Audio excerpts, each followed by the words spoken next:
to be here, and it's great to kick off this series. And it's particularly great to kick it off with the person that I'm going to talk to for the next bit. Now, the only bit we're missing on these stools is probably 2 pints of Guinness, which would probably make it really relaxing and all the rest.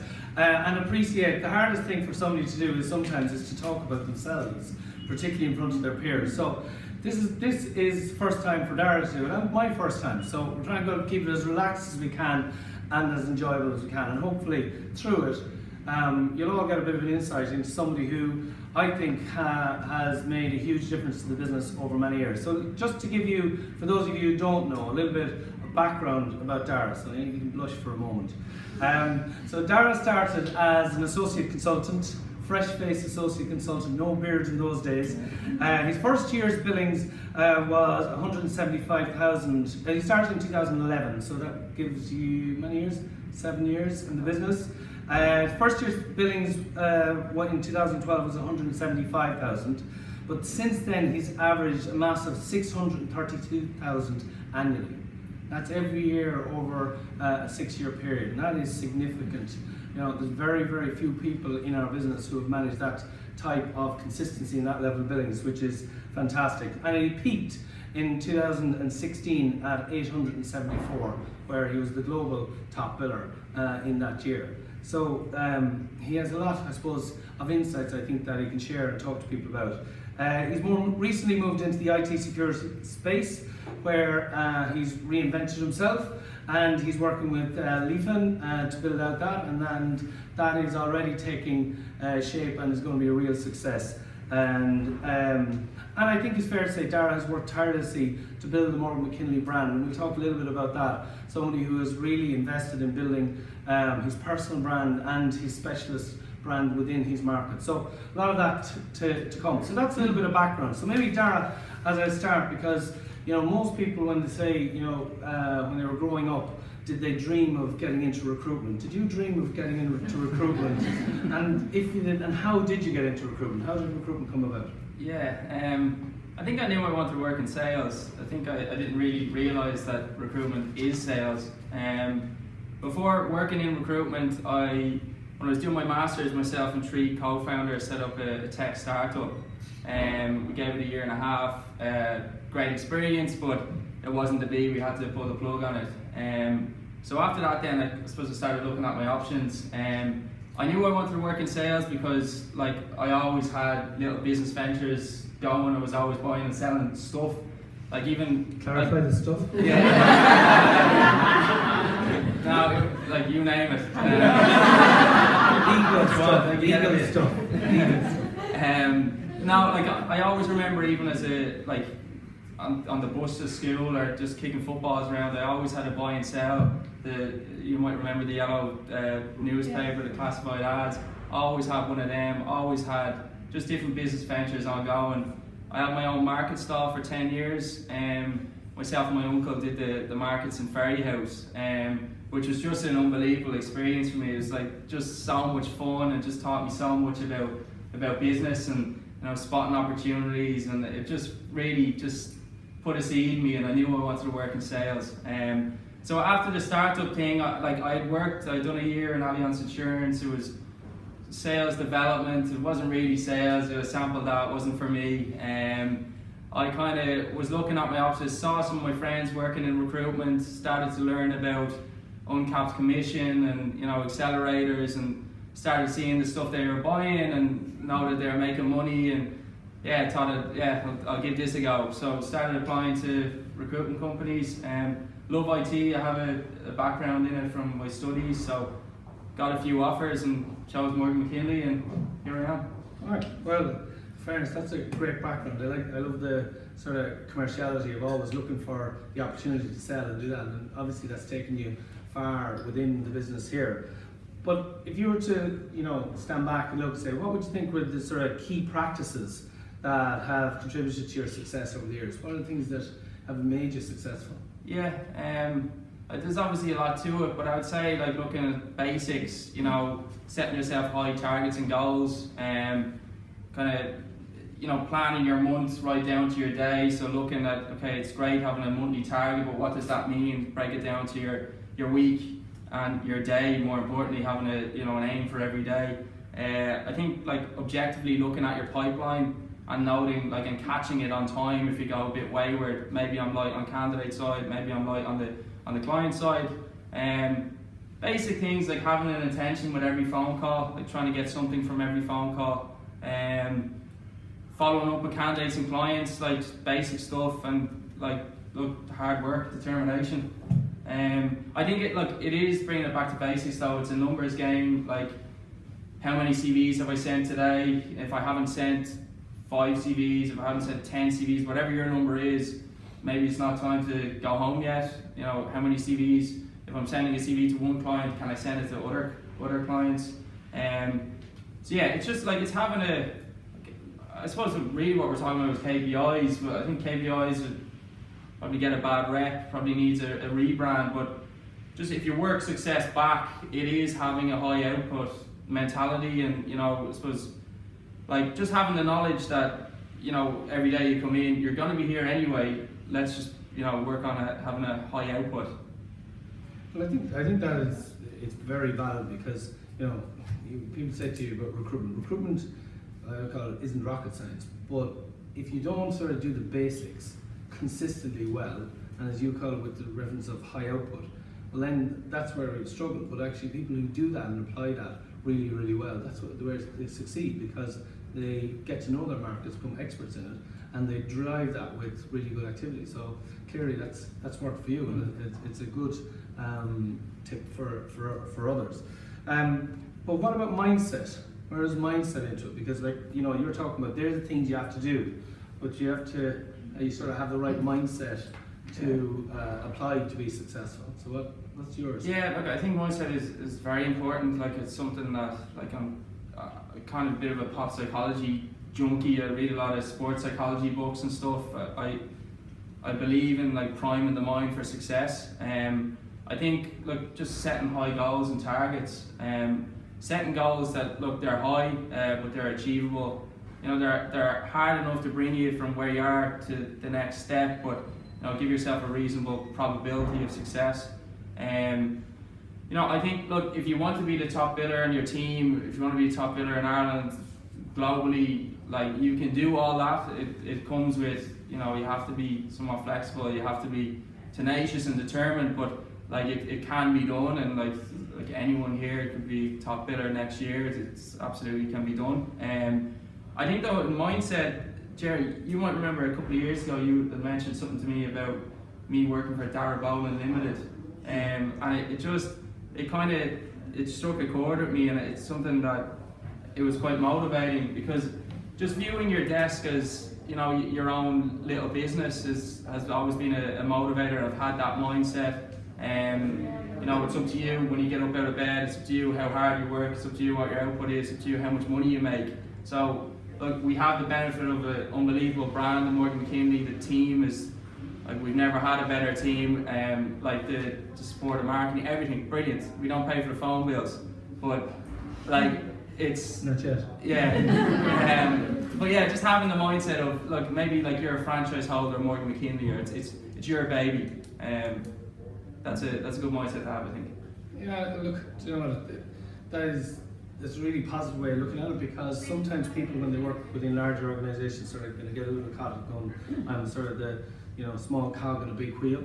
But actually, if you break it down and say, actually, this is my business, and this is, you know, and I take ownership and I take pride in it, and I drive it like as if you say you're Dara Boland Limited, you're out on your own. And I think that sort of pushes you that bit further than if you're going, oh, this is just Morgan McKinley's business. So, you know, I think that's a really positive way to look at it. And obviously over the years, you've seen lots of people and you've worked around, and you've, I'm sure, have various tips, tricks, what you call recruitment hacks. What any of those that you'd impart to people? Yeah, so anyone from the IT team will know that, like, if a call comes in from me, I do this or this, and people looking at me like I have 10 heads. So this, right, we used to do this, I don't know how it's been lost, but this means hold, this means call back, right? Hold, call back. It's a game changer. No, I'm being facetious, obviously, but like there's there's a lot of tips and tricks. Like I think that like the role of the recruitment consultant is changing so much. There's so much now. I think like if you look at like the first 2 or 3 years of a recruitment consultant's life cycle, you can reasonably, double your billings year on year. And I think the reason for that is because there's so many cogs that you can fine tune to make yourself a more complete recruiter. Like personally, tips and tricks, right? Like I believe that recruiters live and die by their processes. So for me, like if a job was called in, like what is your process? Like having that sense of urgency, like strapping yourself in and saying, right, email the team, quick Boolean search, who have you got for me? Hitting your hot list, getting them off the market, hitting the active candidates on Monster, and just working yourself down the process till eventually you might have to do a deep search on a bullhorn, but just that sense of urgency. Speaking of sense of urgency, like if it's 5 to 12 and you're feeling hungry and a job was called in, like don't go for lunch, like get people off the market. Like if it's 5 o'clock on a Friday, look, everyone's accountable to themselves, but like that might be an opportunity to get out in front of the market, in front of your competitors, and get people off the market. Speaking of competitors, I think it's something I've done. Like I think it's healthy to burn an image of your competitors into your mind, and just imagine, like, just know who your competitors are, because it puts a face on. If you lose to the market, that's one thing, but if you lose to the guy down the road, if you lose to John or Paul or Sarah down the road, that kind of stings a bit more, and I think it can be a bit of a motivator. Other things, like get the CVs out there, like give yourself every chance. If you're going to the bother of attracting a candidate and prepping them and getting the CV out there, where else can it be sent? If you're sending it to one consultancy, why not call the other consultancies or intimate or tell them that this hot shot is with their competitors. Other things, ask for exclusivity, ask for referrals. Something went around during the week about advertising. I just advertise, like always advertise. I know some people don't, they don't always bring results, but like you're paying for it with your threshold, so just do it. Like it's not something that should be at the top of your process, but maybe do it outside of core money making hours. Maybe that's one for after 5:30, but like those ads will work for you on Saturday and Sunday when you're not working. Tips and tricks. I think you have a fair few, to be fair. I think we were a good set of tips and tricks. I think that deserves a round of applause, just those tips and tricks.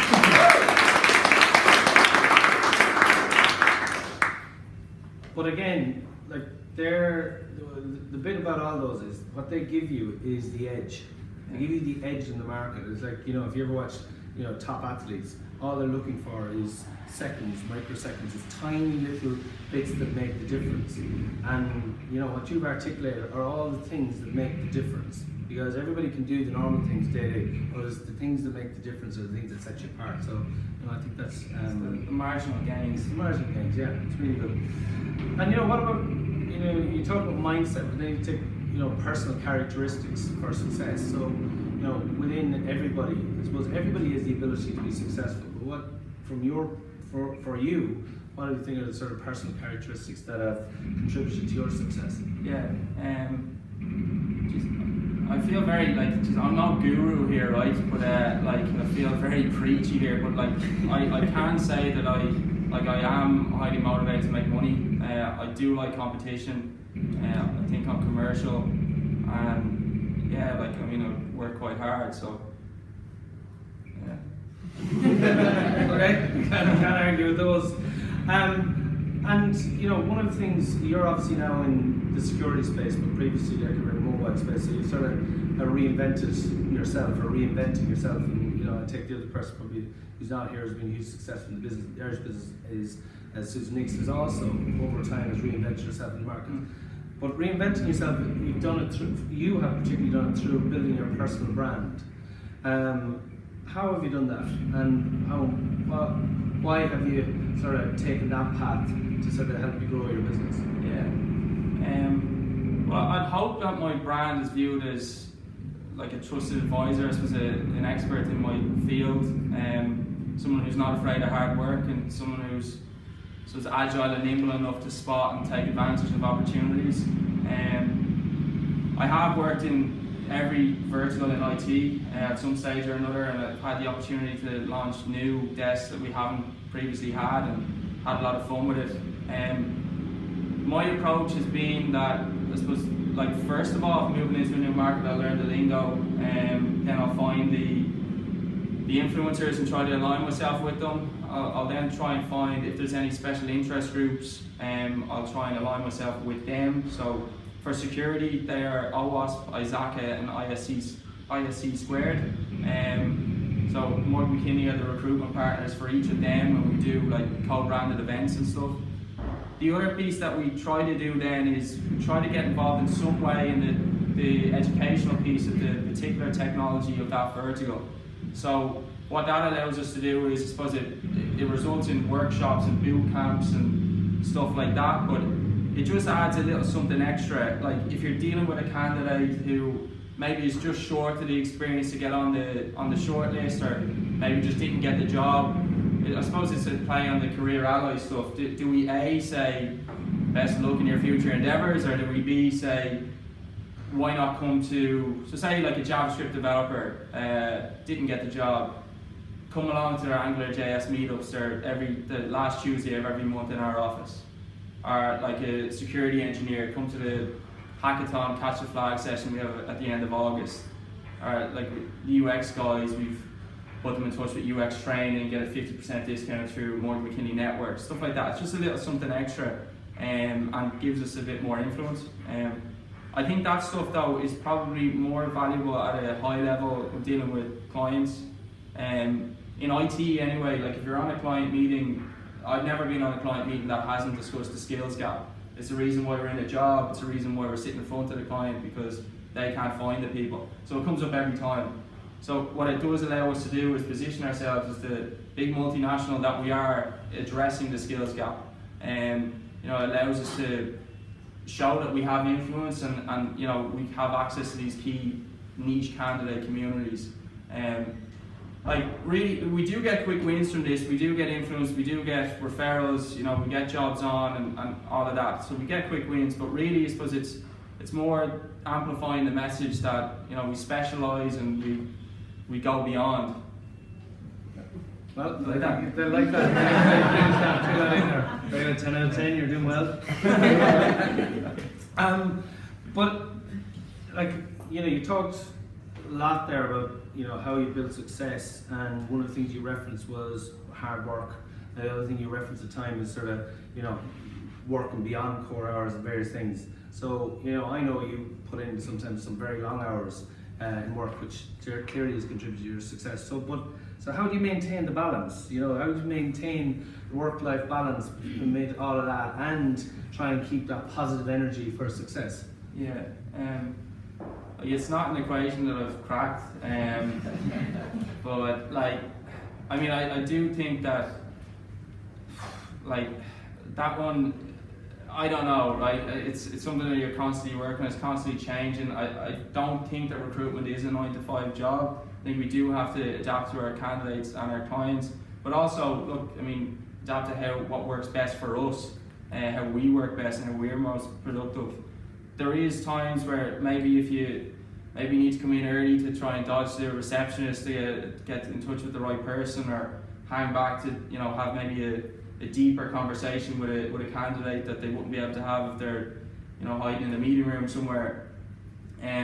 But really, I've no doubt about it that the highest performers, they absolutely do work the longest and the hardest. I know that I'm sure there's books out there that profess the opposite, but from my experience that is still absolutely the case.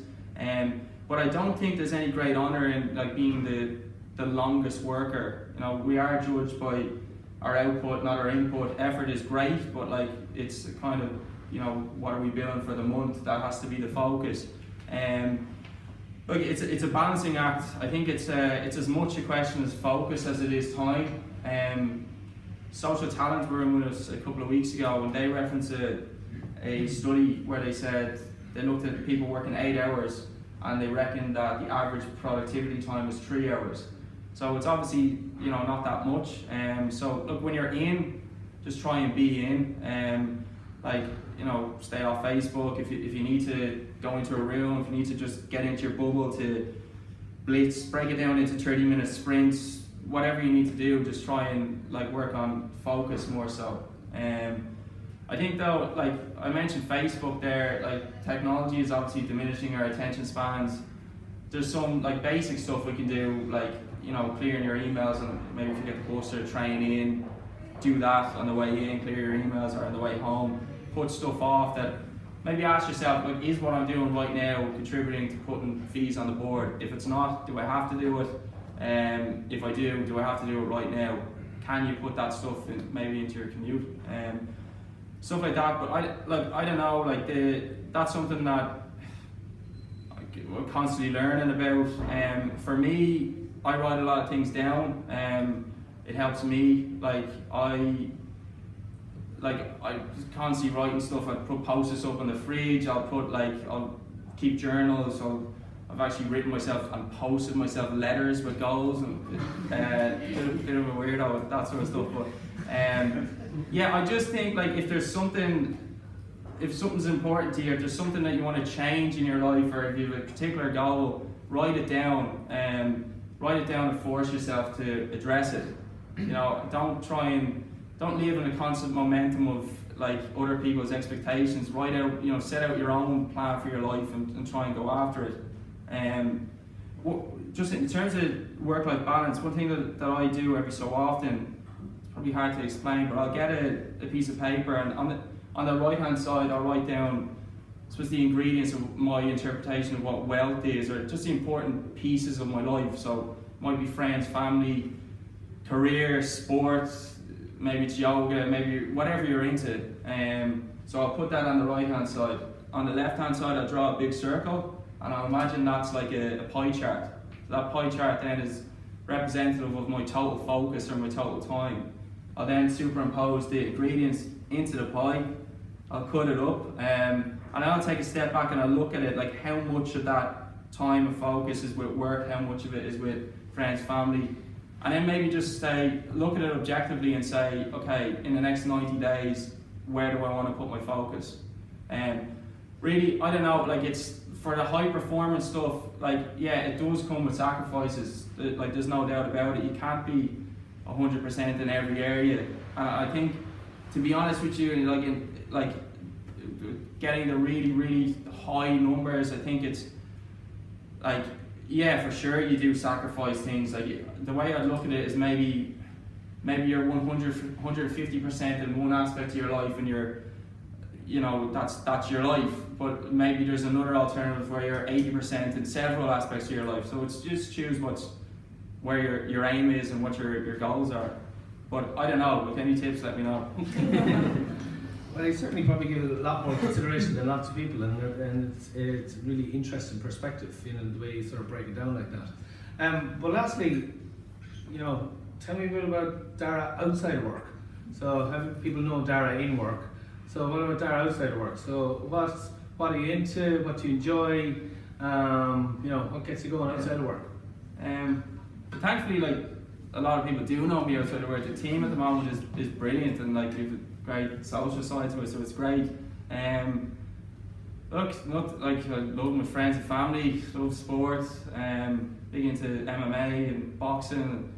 Boxing for me is like, yeah, just like it's something that has taught me great life lessons, and like I've won some titles that I'm really proud of, and so that's big for me. But other things like yoga, podcasts, meditation, anyone that knows me knows I like a good party. I do like a good session. I've seen you on a few of them over the years. Yeah, that's me. That's you. Well, look, I think, to be fair, that's a great way to end, because as you say, that's me. I think you've got a real picture of Dara, and you know, as I say, his success hasn't come about by chance.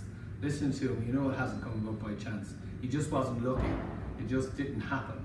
He made it happen, and it's through a lot of the thinking and the mentality, the mindset, the personal characteristics, and everybody's different. Not everybody in this room is Dara or thinks like Dara, otherwise it would be an interesting business. But that would be different if everybody thought like me, it'd be an interesting business. Everybody's unique and different. So really today is to sort of take a few of the sort of things for you that land, and hopefully for everybody, something that Dara's given, I think for everybody, should land and be able to take from today. So I really appreciate your time. I would like maybe, if anybody did have any questions before we break, maybe to ask, open it to the floor and see, has anybody any questions of Dara, now that he's here? Not putting you under pressure now. I'll ask you a question, Dara. Just in terms of highlights through your career in Morgan McKinley, is there a standout moment or a particular? Yeah, like there's been a few. Like I think, like a lot of this for me, like especially if your focus is billings, there's a temptation to put something. Okay, when I'm top biller, you know that would be great, but that's kind of fleeting. So you have to have like hurdles along the way. The top biller thing was great. Like I remember in 2015, I was like, okay, I've been number 2 so many times, but I missed it by like, I think it was like a few €100. I was really close. So 2016 was sweet. But probably the highlight was probably South Africa. Like I thankfully like I've been, you know, had the privilege to hack up I don't know how many championship golf courses around Ireland, and, but with the high flyers and stuff. But we went to South Africa, which was just an unbelievably generous, like everything paid for. I don't think I put my hand in my pocket once. It was just that was one that really, that blew my mind. It was amazing. And when he said he can party, I was with him in South Africa. The right party at He can party. Ethan, you had your hand up there. Yeah, earlier you mentioned something about, you know, having your competitor's image etched in your mind. But apart from that, like, do you have any role models, anyone you look up to? Yeah, besides Ger, look up to you. I do, honestly, genuinely. You've been, the last year I've learned, I've learned more in this year than I have in the last 5 or 6 years, genuinely. And the same goes with like seeing like junior people coming in, like I know you're not junior, but new people. Like I was working with Kevin last night, and just his enthusiasm, and it's unbelievable. So like, yeah, role models, like I like Bruce Lee. Bruce Lee is probably my role model. And McGregor, yeah. So Lee Fontaine, Ger Ftizgerald, Kevin Armstrong.